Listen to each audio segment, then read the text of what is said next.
Here's Chiluk Aleph. Here's Chiluk Aleph. We're going to start off with this week's parsha a little bit. It's a Sikha in Chiluk Aleph, Parshas Kedeshim. The Rebbe starts off, it's on page 254. The Rebbe starts off that this week's parsha starts off with three things.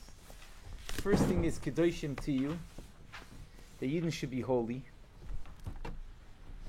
The second thing is a person should fear his mother and father. And the third thing is to keep Shabbos. The third thing is to keep Shabbos. So I just want to speak out a little bit the three things. The first thing is Kedoshim Tiyu. It's very interesting. What does Kedoshim Tiyu mean? The Eibusher tells us, be holy. What does it mean, be holy? The Eibusher gives us 613 mitzvahs. And then in this week's parsha, the Eibusher tells us, be holy. What does the Eibusher want? So Rashi explains, Kedoshim means we should be separated. Kodesh means to be separated. And it goes on the concept of arayas, of forbidden marriages. So it's a repetition of the concept of arayas. That's the way Rashi went. The Ramban says, this is the source of the whole concept of Kedoshim Tiyu. The Ramban says, no. It's coming to add something. The Torah is coming to add us is Kaddish Atzmecha B'Mutalach. Because we know that there's three things. Torah is divided into three things. There's things we're not allowed to do. There's things we have to do. And then there's in the middle. Torah tells us you can't eat chazer. Torah tells us you have to eat matzah on Pesach. And every day, I could eat whatever I want. So that eating, the Torah never speaks about. So that the Ramban says is Kedoshim Tiyu. The Eibusher is telling us to be holy. He's telling us that even the mundane things, over there also we have to be holy. Here the Ramban says that if not for Kedoshim Tiyu, the Ramban says, not for this pasuk Kedoshim Tiyu, a person would be able to be, the Lashon of the Ramban is novel b'rshus HaTorah. A Yid would be able to be, in other words, would be able to be a low life, and he's going with the Torah. A Yid could be he's not eating chazer, he's not wearing shatnez, he's not doing any averis, but in the end of the day, he's a low life. That's what the Ramban writes. Because what he could do, thank you. What he could do, he's doing totally without any limits, without any purpose. So he's still acting like an animal. So Torah says, Kedoshim Tiyu is telling us that even in the mundane things, a Yid also has to bring in Heiligkeit. That's what the Ramban writes. It's very interesting. The Kli Yakar wants to put together, the Pashtus, it's a machlokes to Ramban and Rashi. Because the Ramban is the one that says we're speaking about Dvarim HaMutarim. Even Dvarim HaMutarim, Kedoshim Tiyu, a Yid has to be holy. Rashi is saying we're speaking about things that are also, and the Torah is just repeating itself. So the Kli Yakar puts them together. The Kli Yakar says, if you look in Rashi, Rashi says, wherever we see the word Kedoshim, it's the concept of Kol Mokim, that is Geder, Ar Erva, it says Kodesh. He uses the word Geder. Literally means the concept of arayas, with the concept of forbidden marriages, we say Kedoshim. So the Kli Yakar says Geder also comes from the word fence. He says here the Torah is not speaking about forbidden marriages. Here the Torah is telling every person that you have to make a little bit of a fence. So it's also taking our mundane things and making out of it a fence for a mitzvah.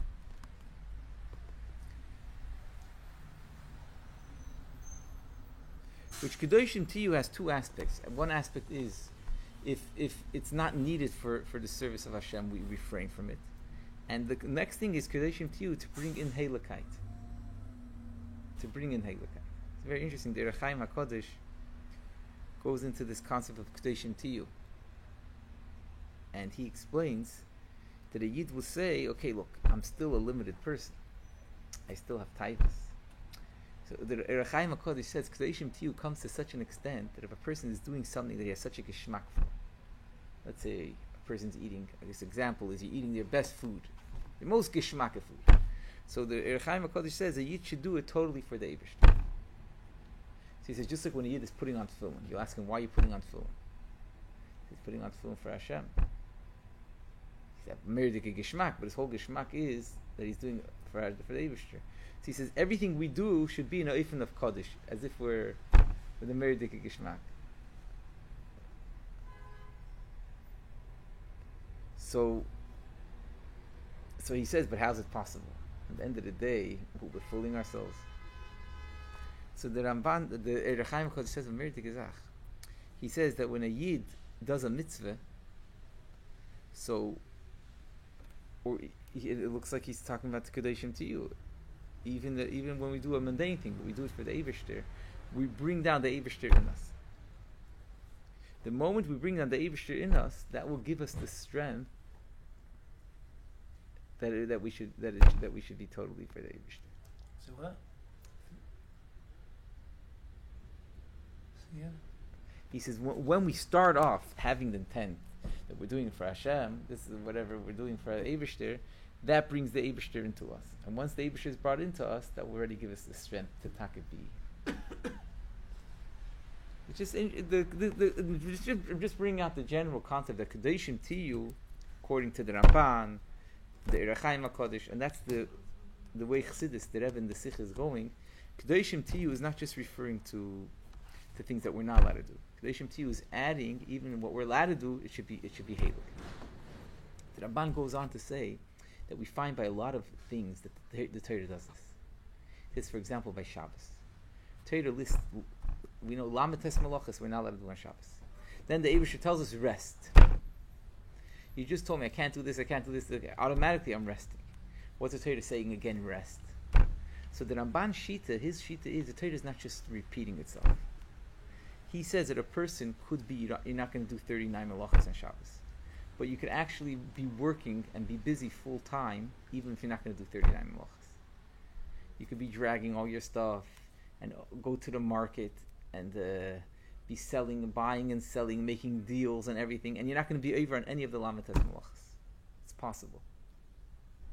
In your house itself, you could carry things from one place to the other. In the market, you could do business. You're not being over. So that the Torah says, Shabbosin, you should rest, is adding. Not only you can't, but it's adding something. There has to be a day of rest. So he brings another example. The Ramban brings another example also when it comes to business. Torah says you can't cheat, you can't lie, all the things you can't do. And then the Torah says something that we learn out. You should go lifnim mishura sadin. Torah says a certain pasuk that from there we learn out that you should go lifnim mishura sadin. That means after the Torah tells us all the knots, the Torah tells us what you have to do, which takes us a step further. According to the Ramban, just not doing is not enough. Where does the Torah say go lifnim mishura sadin? There's a pasuk that we learn out that you should go lifnim mishura sadin. That means Torah tells us don't cheat, don't do all these things. But then here the Torah comes along and tells us yes is go beyond to try to make the other person. So it's besides Pirkei Avos is another source? We learn that from a pasuk. Yisem Kim? Huh? Yisem Kim is a pasuk? Maybe. I don't remember. So according to Ramban gives 3 examples where the nots are just limited, but then the yes is adding. In business, not only what you can't do, but then the Torah says try to go lifnim mishura sadin. Shabbos, not just don't do work, but you actually should rest. And then the Ramban says Kedoshim Tiyu is not just don't do Averis, but actually bring Hashem into your mundane life. So Kedoshim Tiyu, this week's parsha is Kedoshim. According to the Ramban, and this Ramban is quoted in Tanya, quoted in the Sikh of the Rebbe, is a very, very powerful concept. The Ramban himself says a Yid could think he's keeping the whole Torah, but if he doesn't keep Kedoshim Tiyu, he's still living like an animal. He's just not doing. But what is his life about? Is just nothing to do with Hashem. Kedoshim Tiyu is bringing the Eibusher into our mundane life.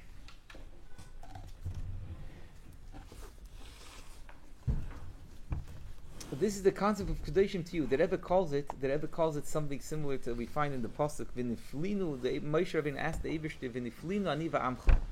The Yiddish nation should be beyond all the other nations. It should be a Halakha nation. Like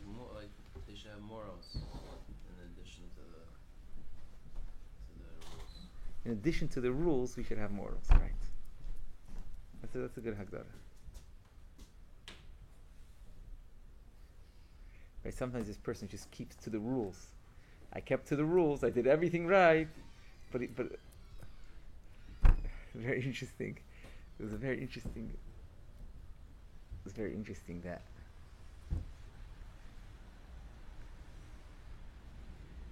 something that it had to do with Bein Adam Lachavere, between how to act in a certain situation. And in Shulchan Aruch, if you just went after what it said in Shulchan Aruch, you would pass in a certain way. And I came to the Rav. I asked the Rav what the shaila was. I asked him a certain shaila, and I want to know what the answer was. And the answer, which I thought was the answer, was what it said, what it's going to say in Shulchan Aruch, what the answer is. And the Rav, blew my mind by giving me a whole different answer. And the answer wasn't based on what it said in Shulchan Aruch. It was based on being a mensch. So I told the Rav, what you're saying is not what it says. What you're saying is from the fifth chelik. You know what they say?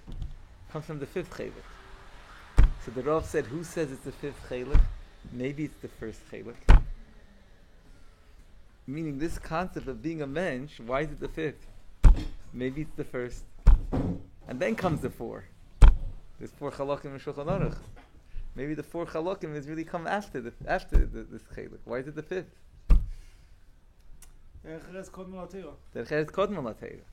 So you could keep all the rules, and I'm sure, maybe if I would ask someone else, he would tell me the halacha, you think. But then it was simple. It was a certain logical concept, that sensitivity of being a mensch, which changed the whole concept. So too Kedeshim Tiyu. You could keep to the rules of all the whole Torah. So to Torah Kedeshim Tiyu. I can't just. That's not enough.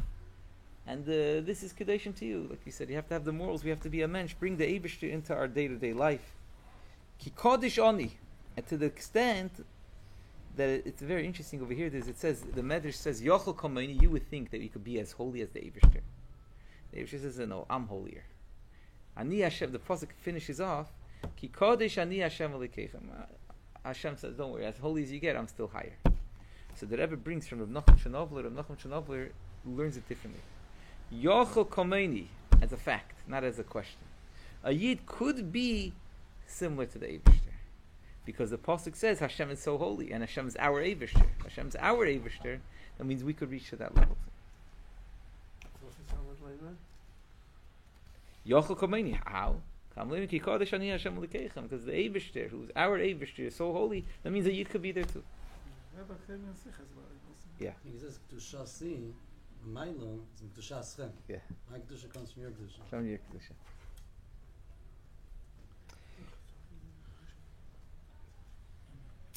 Very interesting. I just want to say another word. The next thing the Torah says is Ish ime va'oviv tiro. It's very interesting over here. Very, very interesting. Because I heard it many times, and we always hear it, but I never saw it in the pasuk itself.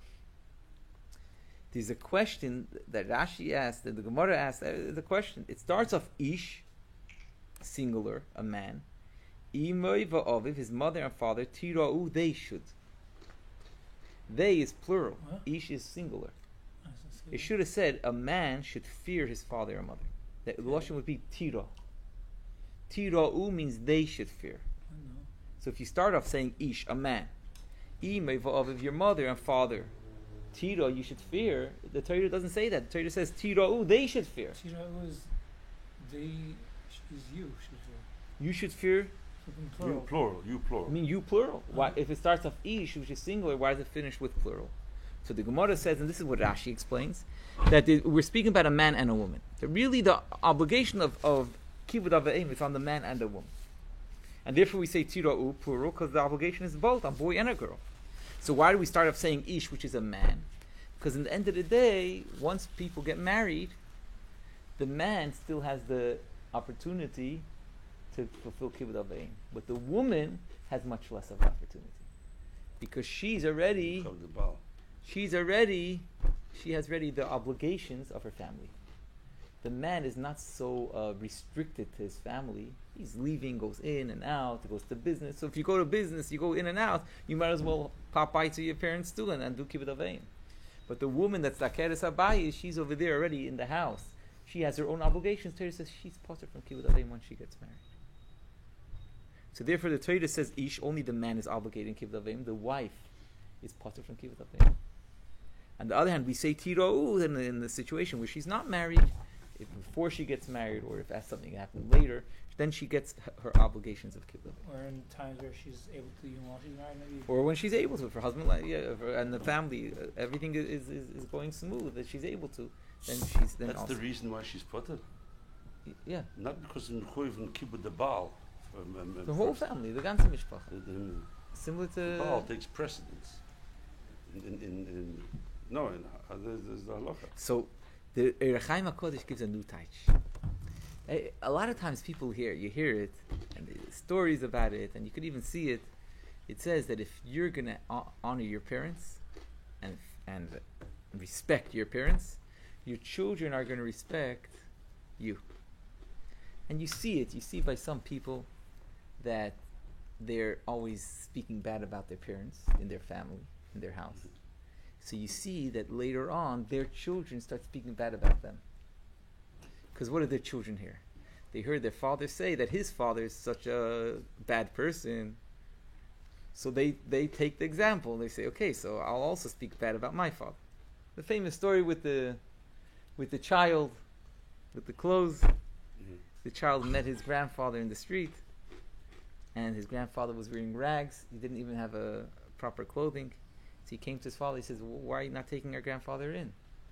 So he said there was a whole story that he started spilling things. He's not able to take care of himself, and therefore I can't have him in my house anymore. So the son went up to the top of he asked his father for a coat. His father gave him an old coat that he could give to his grandfather. He took the coat and he split it in half. So his father said, why are you splitting it in half? Why don't you give him the whole coat? He says, half is for him and half is for you when you get older. So then his father got the message. He says, take him in.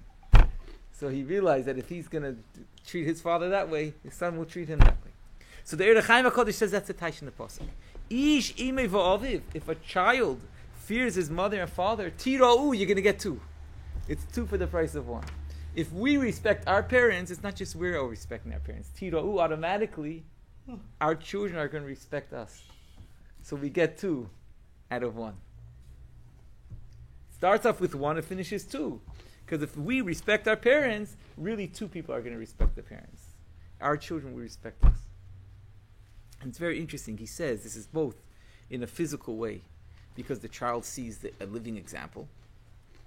So, he sees how we respect our parents. That's the way he's going to respect us. It's a living example. He says it's also beruchnius. Because he says the parents, when they have a child, they give all who they are, they give it over to the child. So if they are people that are respecting their parents, that influences their child's genes, that the child will respect his parents. And the last thing is to keep Shabbos. So in this Sikha, the Rebbe makes a connection of all these three things. And the Rebbe says the connection is that Kedoshim to you, we have to be holy in everything we do. But the goal is not just we are holy. The goal is we should give it over to our children also. The greatness of Avram Avinu, the Meir de Gezach, that when the Eibusher said Avram Avinu was so special, the Eibusher didn't say just because he was so special. The real greatness of Avram Avinu was that he gave it over to the next generation. So the Rebbe says, so too, when we're talking about such a general concept of Kedoshim Tiyu, it's not enough that we take it for ourselves. We could be the most heilige Yid, but we have to give it over to the next generation. There was something they say about there was a certain chassid that was a whole day in shul, and he never came home. So his children had no connection to Chassidishkeit, even to Yiddishkeit. So the father was in one heaven. They say the father was in the heaven, and the children were in the earth.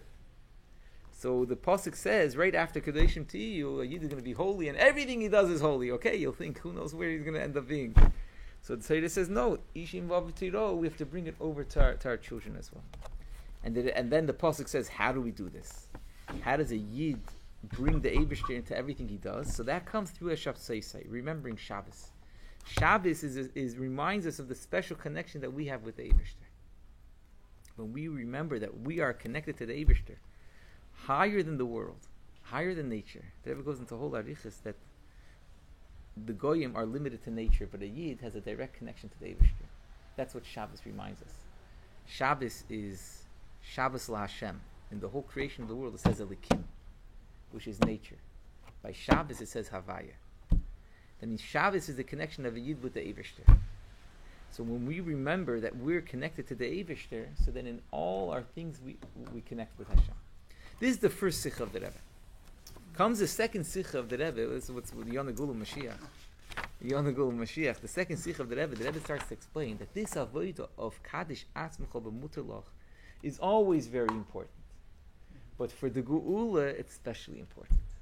That the Rebbe says, to bring the Geula, it's not enough that we learn Torah and we do mitzvahs, but to bring the Geula, we also have to have Kaddish Atzmecha B'Mutalach. And that comes the next whole sikh of the Rebbe, explaining what's the connection of this special avodah of Kaddish Atzmecha B'Mutalach with the Geula. That's the next whole sikh. So the Rebbe says in general, it's very interesting, the Rebbe says in general the connection is because the higher the light of Hashem that we're bringing down, the more important we take away is even like the small details.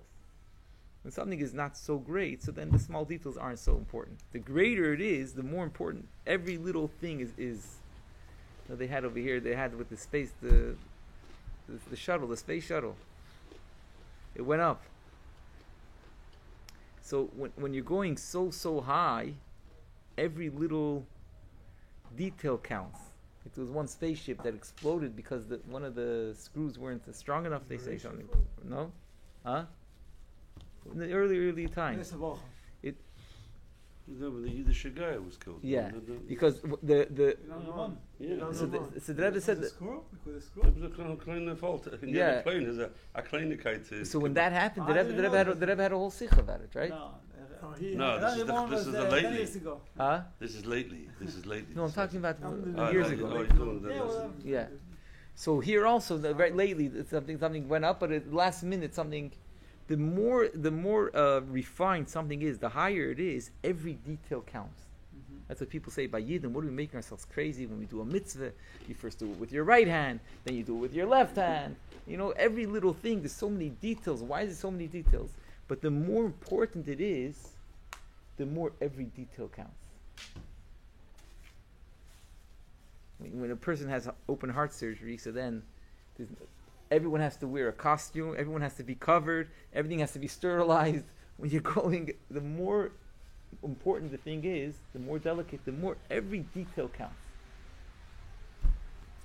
So the Rebbe says that for the Geula, being that the Geula is such a high revelation of Hashem, it's not enough that we don't have Avedis.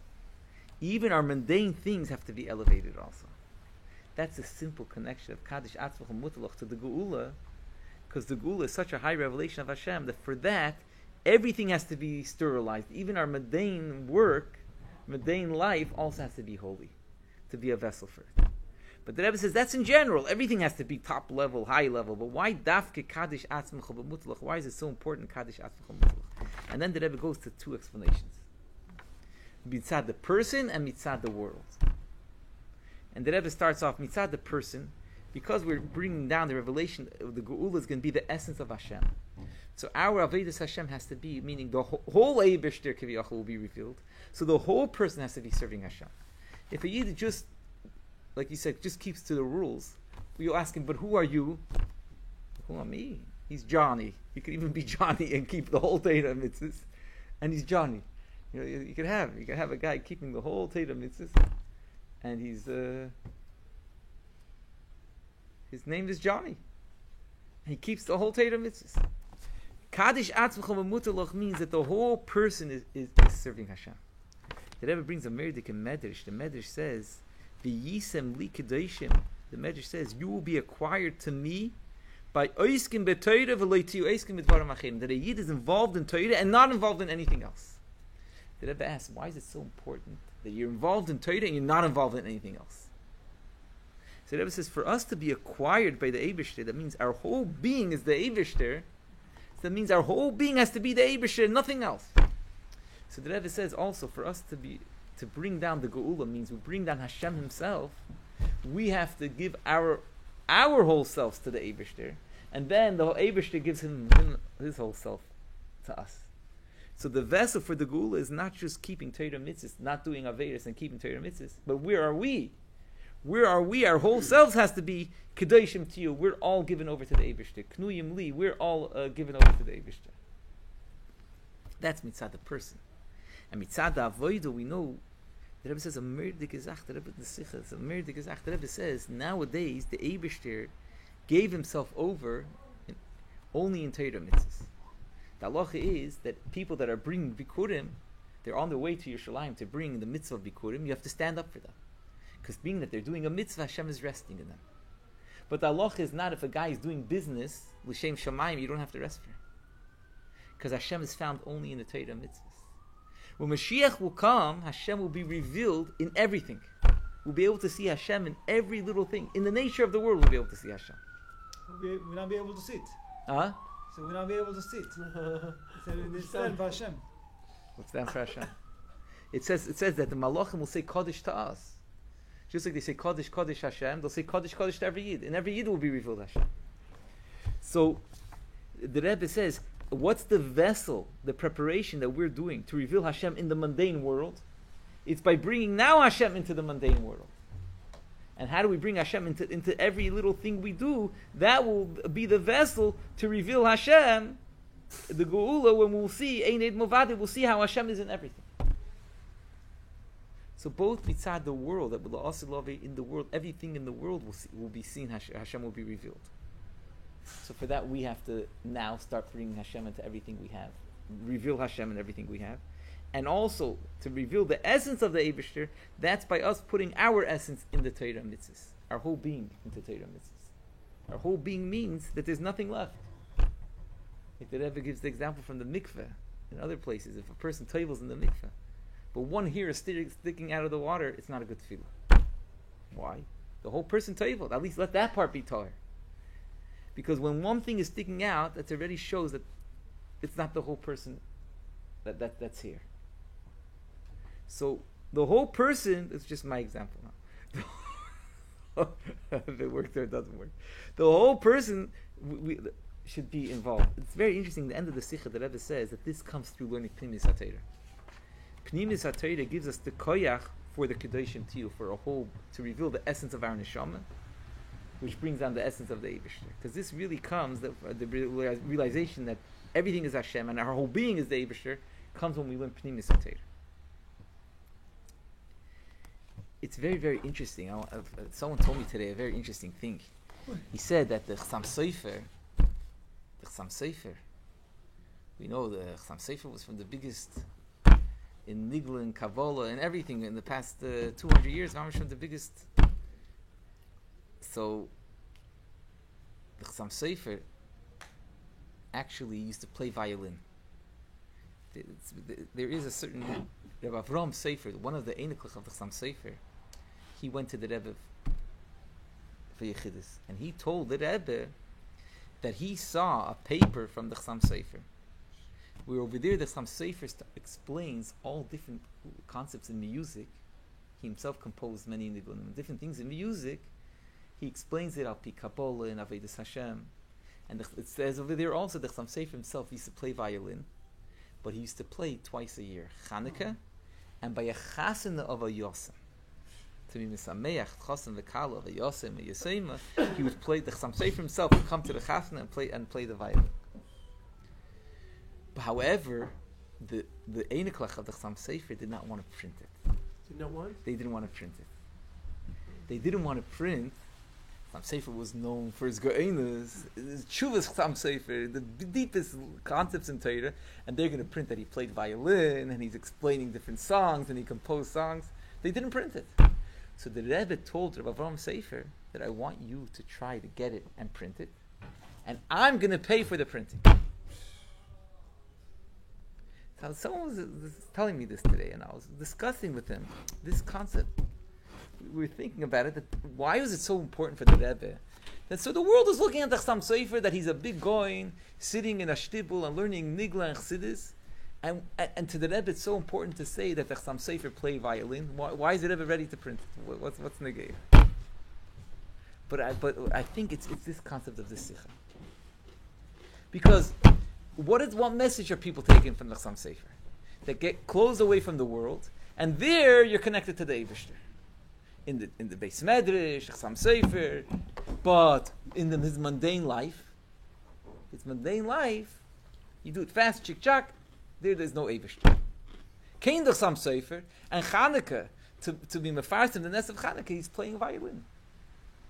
For Yosim and Yisema, he's playing violin, and he's explaining the music, how the music has his connection with the Eibishter. I just played the Sikha last night in 770 about this. The Rebbe was saying about the Alter Rebbe, that he stopped everything he's doing to negotiate with a Tzein Yisrael for a payment that an almona owed, and he was harassing her. And he went Pashat, and the Rebbe was saying a whole message from this, that we should learn from this, that you have to be able to break away from the kedushas of it, and not worry that you're going to get contaminated by dealing with something that's thing to be able to do a teva yid. He says, who's bigger than the Alter Rebbe? We are Efes Kotzei V'Shemetz Mineu should learn from this type of anhaga. The Alter Rebbe in the middle of Yom Kippur also went and took care of the Bavus Tamaisa, went to heat. So he says that the Rebbe was saying this is, and brought a raya from a Tana in the thing from a Kohen who became Tomei through dealing with the thing, and he had to go to the mikveh again. But he had to be pearl the Indian, so he went and he lost matamaver. You know what I mean? So the same thing is. So the Rebbe says it's the same type of nukud over here. You know what I mean? To break away from the learning and the violin, so often in Welt. This Indian of the violin is so often. Yeah, because these people wanted to box the Chassam Sofer into a certain box. The Chassam Sofer was only in the Beis Medrash, and he didn't bring the Eibusher into the world. So to the Rebbe, it was very important because it's you're not giving a mistake. You're not letting people get the right message, and we have to have the Avodah of Kedoshim to you. So how are we going to have the Avodah of Kedoshim to you when we see the Chassam Sofer brought the Eibishter into his mundane life? He wasn't embarrassed to play violin for a Chassan and Kala. The playing of the violin, this was a mitzvah Sameach Chassan and Kala, and a minig of Chanukah. And he brought the Eibishter into his mundane life, into mundane things that seemed to be mundane, but he made a Dikei Kedusha. From there, we should take the message. Sometimes we're scared. Sometimes we're what people are going to say, or it's the pasnish. Maybe I have to be in a certain Kedoshim to you. This is going to bring the good. Amen. Shkoyach.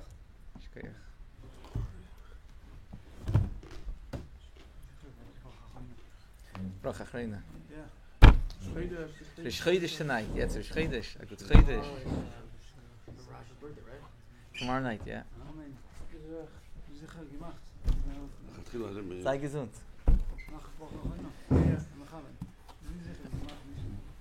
Yeah. Good to verweisen this week. Yeah, you can say, you mentioned Rish Chodesh in there.